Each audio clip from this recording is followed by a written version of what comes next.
반갑습니다, 여러분들. 지난 시간까지 우리 평면도형, 입체도형 이상 마치고 2학년, 3학년 돼서 더 재미있고 신기한 내용들을 살펴보게 될 거예요. 이번 시간부터는 통계 2학년에 가서는 확률로 이어지는 부분입니다. 이 통계하고 요 확률이라는 단어가 이게 한자어라서 말이 어려워요. 말이 어렵습니다. 통계라 하면 통틀어서 통째로 몽땅 전체를 다란 뜻이에요. 통틀어서 그런 뜻이에요. 통 크게 통틀어서 뭐 했다고요? 계산했다는 얘기예요. 무엇을 계산하고 어떻게 계산하고 왜 계산하는지 숫자를 빨리 계산하는 게 중요한 게 아니라 그 의미를 살펴볼 수 있으면 좋겠어요. 먼저 우리 통계청이라는 기관이 있고 국가기관이 있고 그 다음에 통계의 날이라는 것이 있습니다. 그와 관련된 YTN 사이언스의 제 친구들입니다. YTN 사이언스의 영상 잠깐 보고 시작하겠습니다. 생각하셔야 돼. 빨리 뭐 곱하기 나누고 이거 계산하는 거 그게 중요한 게 아닙니다. 그게 중요한 게 아니고 통계가 왜 필요할까? 왜 후회할까? 어디에 쓸모가 있을까? 요즘 특히 인공지능을 넘어서서 AI 등 여러 가지 얘기하고 있죠. 또 뭐였더라? 그 빅데이터라 그러나? 빅데이터? 그건 또 뭐지? 어떻게 활용하는 걸까요?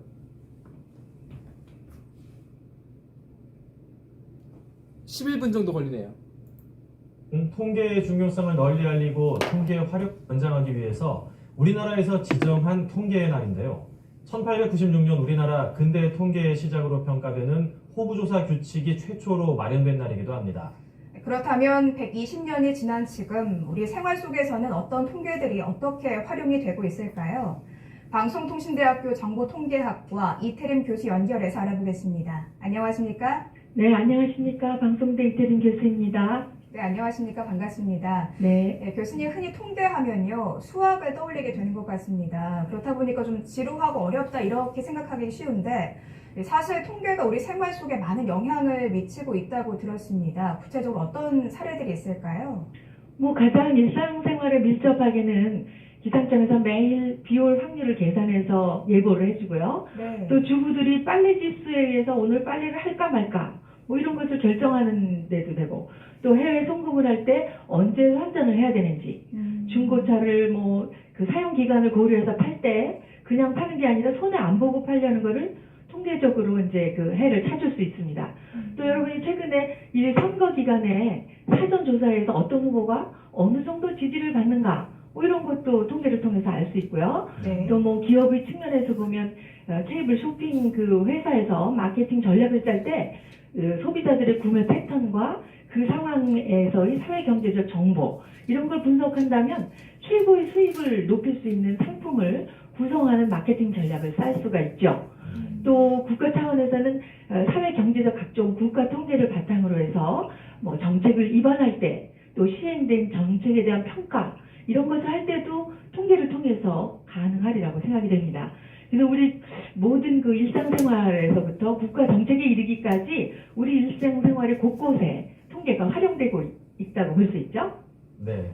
통계를 읽으면 이제 우리 사회의 모습을 조금 더 쉽게 알 수 있다고 들었는데 통계로 본 우리 사회의 모습 어떻습니까? 네, 통계로 본 사회 모습 중에 대표적인 것이 인구 센서스 자료라고 할 수가 있는데, 여러분이 인구 피라미드라고 해서 연령별로 이렇게 막대 그래프를 그린 그것을 우리가 그 숫자로 쓴 역사책이다 이렇게 부르기도 합니다. 그래서 우리나라의 8.15 해방이라든가 6.25 전쟁 이런 굵직굵직한 어떤 사회적인 변화가 인구 구조에 그대로 나타나는, 그래서 여러분이 잘 아시는 베이비 부머가 대표적인 예로서 인구 피라미드의 그 그래프를 보면 바로 나타납니다.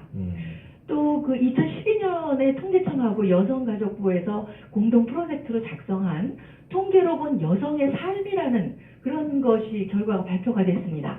그때 이제 여성 인구수는 2,496만 명이고 총 인구의 49.9%를 차지한다.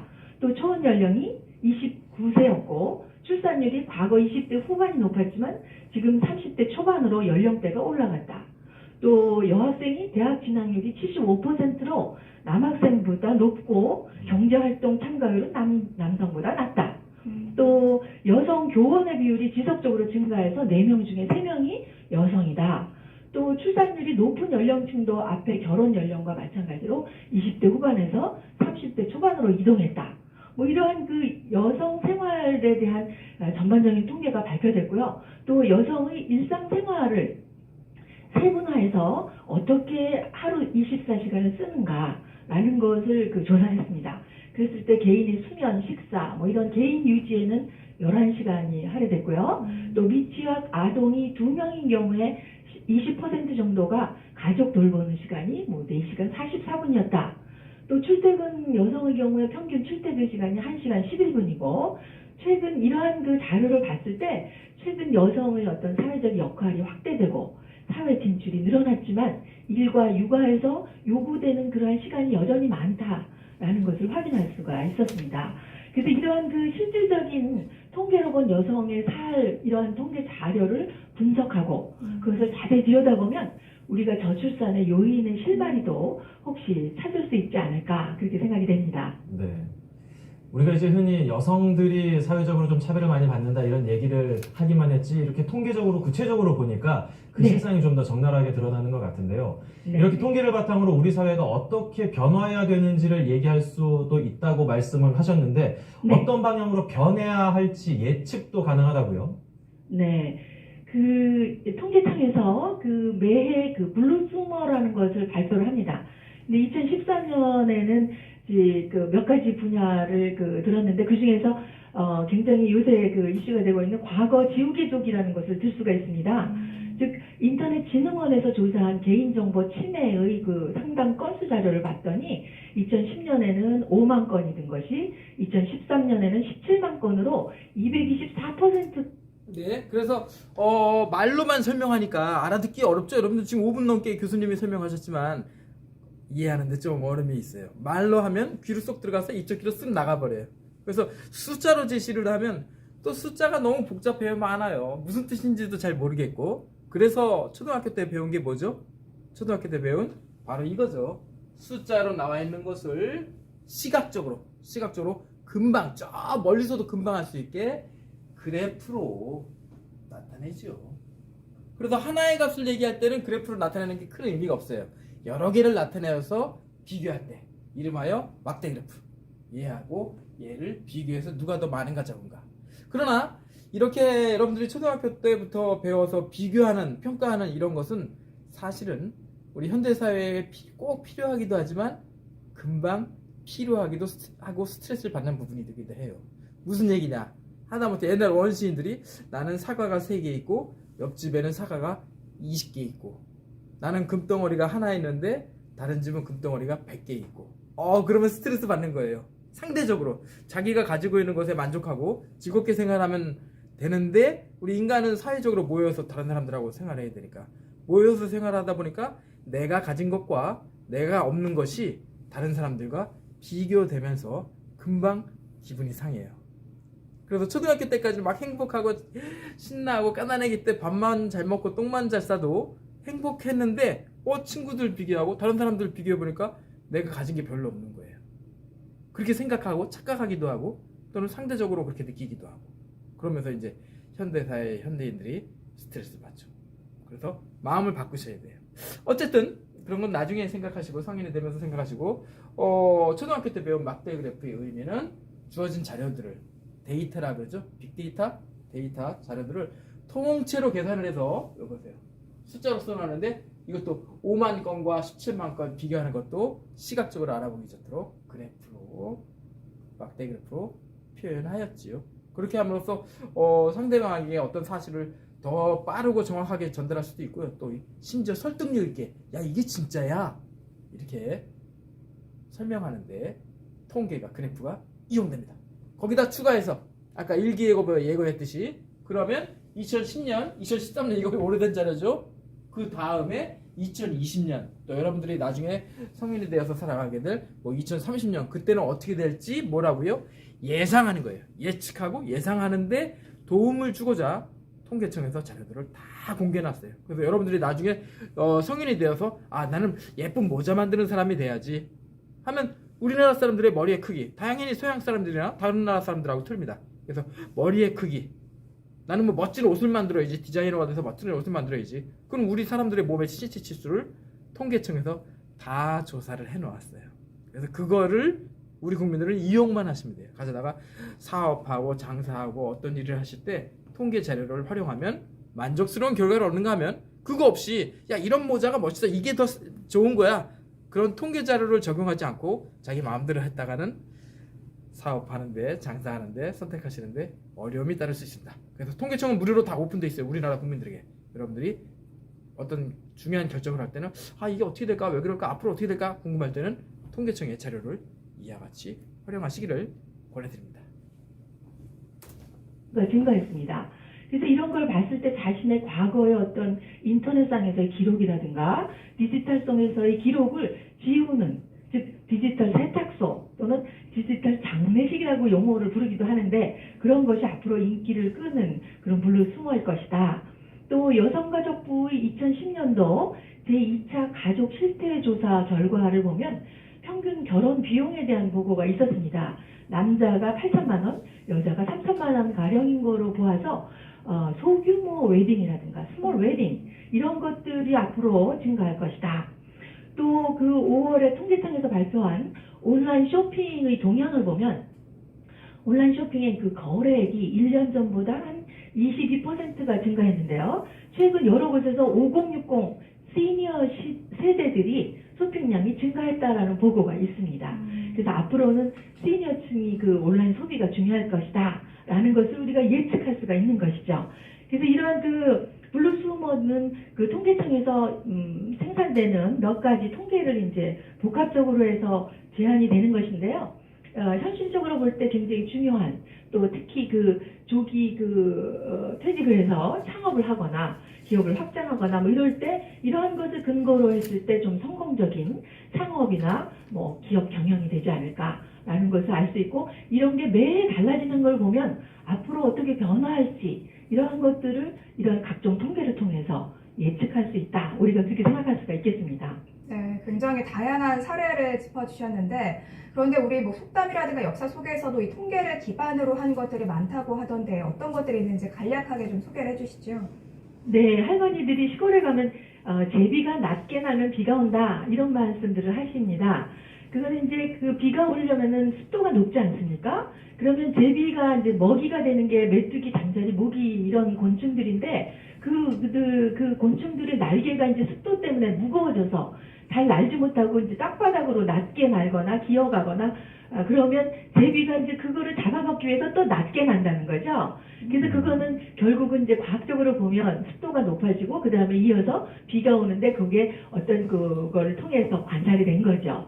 그래서 우리가 그 농사를 지을 때는 비가 많이 와도 걱정, 적게 와도 걱정인데 이렇게 그 날씨와 이런 거에 관심 있게 살펴보았을 때 이런 그 통계, 생활적인 어떤 그 경험 통계라고 그럴까요? 그런 통계로부터 나온 속담이 아닌가 뭐 그렇게 생각이 됩니다. 그래서 뭐 비슷한 거로 저녁 무지개는 날씨가 제일 징조라든가 또 번개와 함께 내리는 비를 뇌우라고 하는데 뇌우가 많은 애는 풍년이 된다. 뭐 이런 그 속담들도 바로 이러한 그 과학적으로 봤을 때 근거가 있는 그런 그 관찰에 의해서 얻어진 속담이 아닌가 뭐 그렇게 생각할 수가 있겠습니다. 네. 요즘은 또 일상 속에서 빅데이터라는 통계 용어를 좀 자주 쓰고 듣게 되지 않습니까? 네. 요즘 우리에게 많이 익숙해진 단어라고 생각이 되는데 이 빅데이터란 어떤 건지 또 생활 속에서 어떻게 활용되는지 간단하게 말씀해 주시죠. 네네. 여러분이 뭐 빅데이터를 하도 많이들 얘기하는데 우리 일상생활에 아주 많은 영향을 주고 있죠. 그래서 그 일례로 우리가 매일매일 전화기를 붙들고 사는데 그런 SNS의 사용에서 보아서 자기가 어떤 단어를 많이 쓰는가 또 자신이 즐겨 듣는 사이트라든가 이런 걸 분석하면 개개인의 선호도라든가 생활 패턴 이런 걸 파악할 수가 있죠. 그래서 이런 그 선호도가 파악이 되면 굉장히 그 개인에게 편리한 그런 그 어떤 그 영화라든가 음악이 제공된 근거가 되고요. 또 실제로 이제 구글에서 독감 예보를 한 적이 있습니다. 그래서 미국 CDC 질병관리본부 예측보다 훨씬 정확하게 미리 예측함으로써 미리 예방할 수가 있는 거죠. 그래서 그걸 통해서 윤택한 사회를 또 이룰 수 있는데 기여했다고 볼 수 있고요. 또 회사 같은 데서는 탈세라든가 뭐 신용카드의 범죄라든가 또 가짜 자동차 사고, 환자 뭐 이런 것을 빅데이터 분석을 통해서 발견함으로써 안전한 사회를 구현할 수가 있다. 또 이렇게 생각할 수가 있겠습니다. 네. 그래서 그 개개인이 앞에서 말씀드린 구매한 어떤 즐겨보는 영화라든가 즐겨 듣는 음악 이런 것들을 통해서 그 회사에서는 그 사람의 패턴에 맞춰서 기호에 맞는 음악이나 영화를 제공해 준다는 거죠. 그래서 앞으로 그 빅데이터가 우리 생활에 밀접하게 응용이 되어서 앞으로는 그 직업 분야도 좀 변화가 오지 않을까. 그래서 화면은 좀 옛날 화면이죠. 그런데 작년에 어떤 일이 있었냐면 여러분들은 초등학교 6학년이라서 관심 없었겠습니다만 어느 유니모라는 일본계 회사에서 어떤 일을 벌였냐면 우리나라 국민들이 그 매장에서 옷을 산 것을 분석을 해서 그 정보를 데이터를 일본에다가 보냈어요.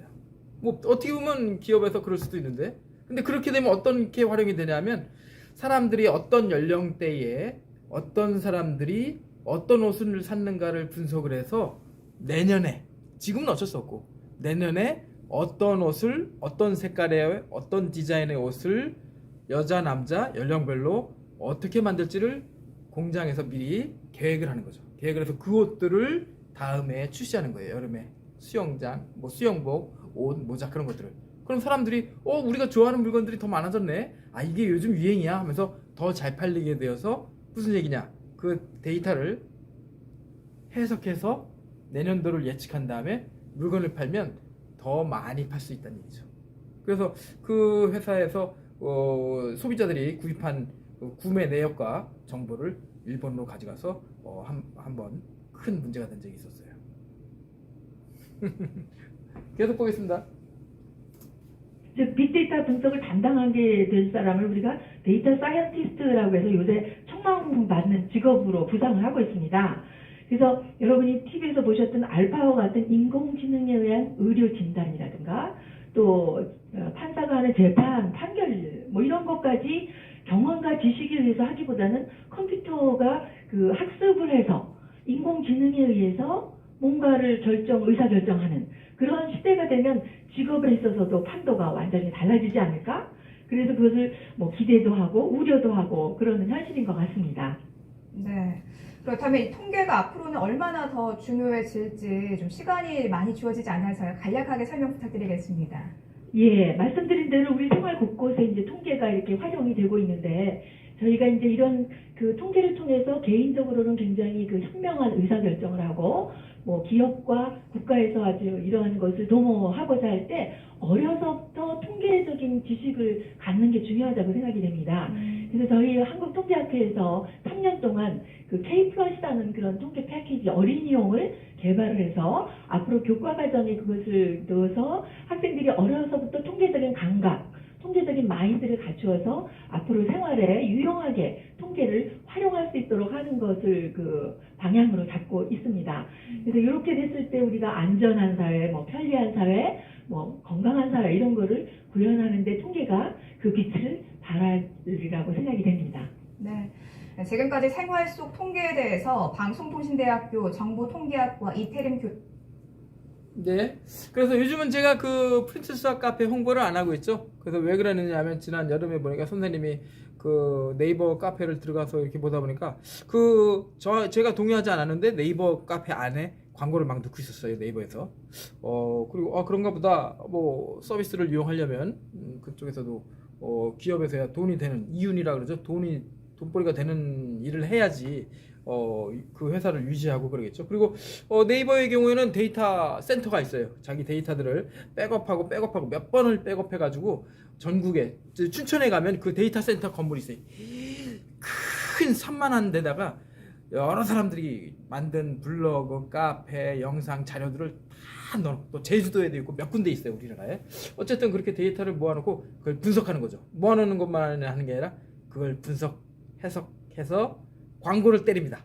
그래서 저는 몰랐는데 선생님이 그 프린트 수학 카페에 들어갈 때는 뭐 병원, 양로원 뭐 이제 나이 든 사람이라고 생각해서 그런지 임플란트 무슨 병 그런 것들 광고가 계속 나오는 거예요. 그래서 그런가 보다 했거든요. 근데 선생님이 우리 정식이가 그 프린트 수학 카페 들어가서 보니까는 글쎄 얘는 온통 게임, 애들 광고, 옷 광고 그런 것들만 나오더라고. 그래서 제가 또 이제 여자분들을 통해서 아이디로 들어가서 프린트 수학 카페를 봐달라 그랬더니 거기는 막 여자 화장품, 옷 광고 그렇게 나오는 거예요. 다시 얘기하면 네이버에서는 로그인하는 사람의 나이, 연령, 상황, 지역, 요즘은 지역 조사를 하더라고. 지역까지 조사해서 이 사람들이 어떤 사람이고 어떤 일을 하고 어떤 것인지를 분석하는 거죠. 물론 정보를 우리가 동의를 했으니까 그럴 수 있겠죠. 그래서 그거를 이용해서 어떻게 이용하느냐, 기업들의 광고에 이용합니다. 광고해 가지고 이 사람 나이 많으신 분들은 이런 병원 광고를 해.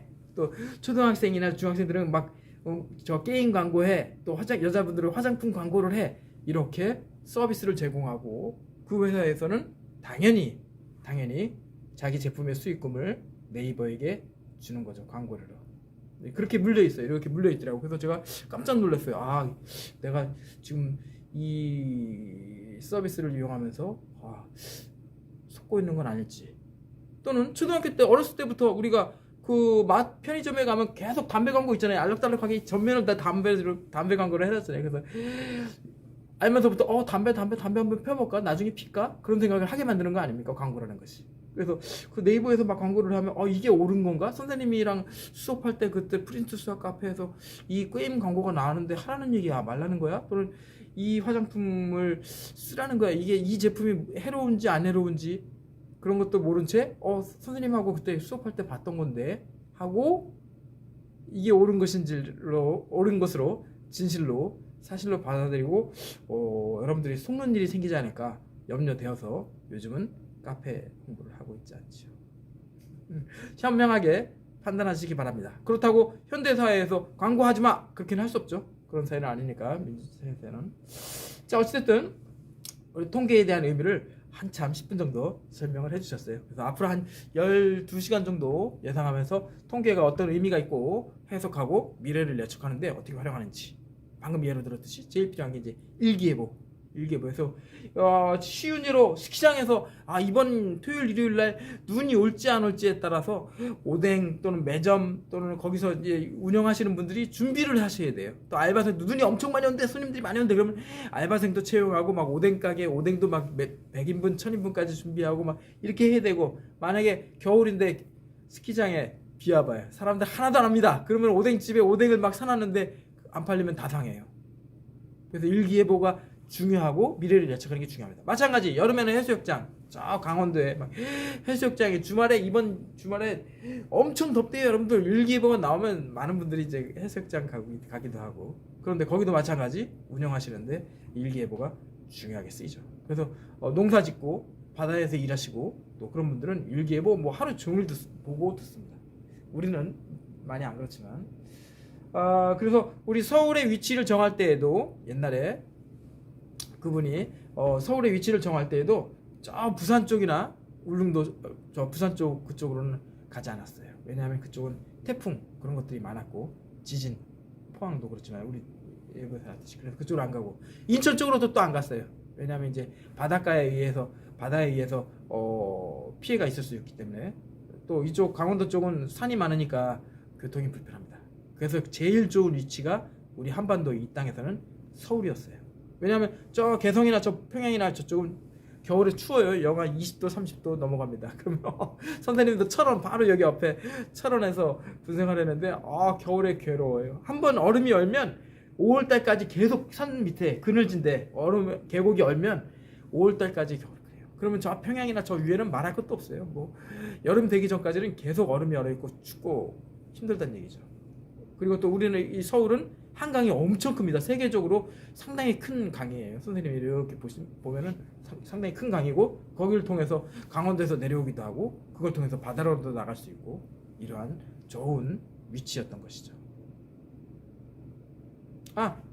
교과서를 봐야지. 벌써 25분이나 지났네. 보겠습니다.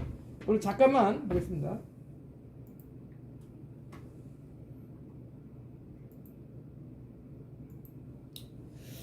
그래서 교과서 246페이지. 교과서 피기 힘든데 246페이지 교과서 통계 자료의 정리와 해석 해석만 하는 게 아니라 미래를 예측하는 데 쓰인다 그랬습니다. 아이고, 선생님이 잘못 눌렀나 보다.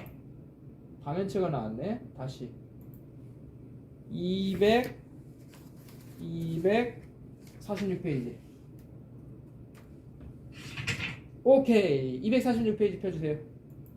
246페이지 1학년에서 마지막 단원 나왔습니다.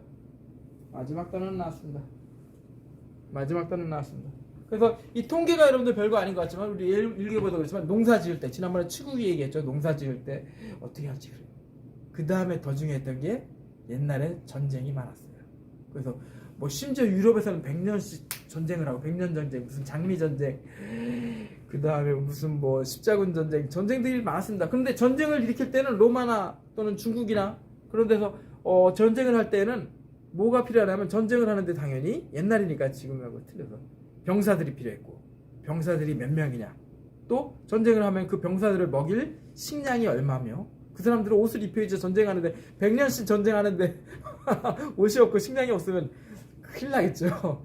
그래서 국가를 운영하는 데에는 통계가 매우 중요했어요.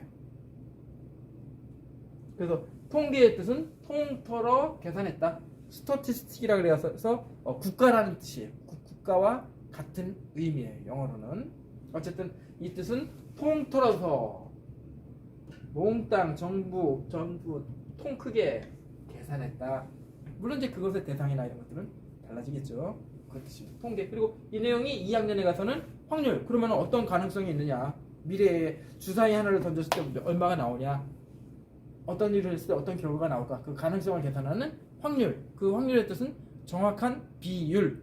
즉 뭐 비율 확률, 눈월 확률. 다음 시간에는 일기예보도 보고 선생님 블로그의 통계도 보고 유튜브의 통계 내용도 여러분들에게 공개하겠습니다. 창피하지만. 그래서 통계를 보면 전체적인 걸 알 수 있어요.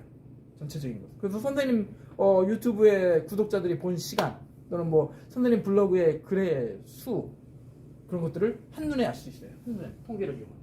자, 그래서 이번 단어는 자료의 정리와 해석. 빨간색 볼펜 준비해 주세요. 통계 크게 동그라미 치시고, 그 다음에 자료라 하면 데이터를 얘기합니다. 데이터. 자료의 정리. 이 정리를 이제 여러분들이 하셔야죠. 정리를 해서 해석이라 하면 어떤 뜻이 있나 그것을 이해하고 미래를 예상하는 데 활용하는 거죠. 그래서 뭐 축구 시합할 때 어떤 선수들을 내보낼지 감독하고 코치님들이 계속 생각하는 거죠. 그래서 야구할 때도 야 1번 타자, 2번 타자, 3번 타자, 4번 타자 누가 할래? 또 농구할 때도 어떤 경기를 할 때 감독하고 코치가 생각해야죠. 그 선수의 능력과 실력을 보고서 이걸 어떻게 할까? 이걸 어떻게 운영할까? 이번 팀이나 이번 경기를 어떻게 운영할지 예상을 해야 되겠죠. 그래서 이런 것들을 여러분들은 경험해서 뭘 하느냐? 여러분들은 여러분들의 인생, 여러분들의 가족과 여러분들 스스로의 인생을 어떻게 설계하고 어떤 것을 준비하고 어디에 도전할지를 판단하는, 해석하는, 이해하는 그런 데 사용한다는 얘기죠. 그 다음에 통계 프로젝트는 이제 그걸 활용하는 것들이 약간 나옵니다. 아래쪽 애기 사진 있네요. 애기 사진. 우리나라 국민들은 엄청난 스트레스를 받습니다. 요즘 뭐 저출산이라 그래가지고 아기가 너무 인구가 줄어들고 있어요. 힘드니까 그렇죠. 행복하고 뭐 그러면 아기를 많이 낳겠죠. 선생님 형제가 7명이었는데 뭐 옛날에 막 그랬는데 지금은 하나 둘 낳기도 부담스러워요. 여러 가지 생각을 하셔야 돼요. 왜냐하면 스트레스가 많습니다. 전 세계에서 우리나라 국민들이 가장 스트레스가 많아요. 나중에 또 얘기를 하고. 그러면 여기 나왔네. 정리하겠습니다. 자, 초등학교 때 그래서 여러분들이 별거 아닌 것 같지만 초등학교 뭐 그렇지만 많은 것을 배워왔어요. 자, 어머님들하고 한번 아버님들하고 가정에서 한번 같이 생각해 보세요. 학습한 내용. 초등학교 수학 중에 자료 동그라미 정리. 그래서 제일 쉬운 아까 얘기한 막대 그래프를 비교해서 어떤지 판단하고 시각적으로 살펴보는데 주로 이제 막대 그래프를 많이 쓰고 그 다음에 이 원형 모양으로 파이 그래프, 원형 그래프 사이에서 많이 쓰고 있습니다. 그 다음에 초등학교에서 수학 5, 6학년 때 비와 비율, 그래서 동그라미 치시고 비와 비율, 얘는 전체에 대한 비율을 얘기하죠. 아까 얘기한 대로 통계니까 통틀어서 계산한 걸 보셔야지 뭐 조그만 걸 보는 게 아니죠. 전체에 대한 비율. 그 다음에 그것을 숫자로 나타내는 게 큰 의미가 없을 때는 전체에 대한 비율을 100분율, 100을 곱해가지고 100분율로 비교해서 나타내기도 했었죠. 그러면서 학생들이 많이 수학을 포기하게 됩니다. 그 다음에 자료 정리 초등학교 때 살펴봤습니다. 막대 그래프. 그 다음에 1학년에서는 중학교 1학년에서는 아까 얘기한 대로 자료 똑같이 자료와 정리를 배우고요. 물론 정리하는 걸 똑같은 걸 배우는 건 아니죠. 새로운 방법을 배우고요. 그 다음에 해석, 아까 얘기한 대로 해석 동그라미. 그래서 주어진 자료들을 정리를 해놓고서 이게 어떤 의미가 있는지, 하다못해 영화 소개하는데 그 별점 있잖아요. 별점이 이게 어떤 의미가 있는지 그 별점도 나이 연령별로 이렇게 나와 있죠.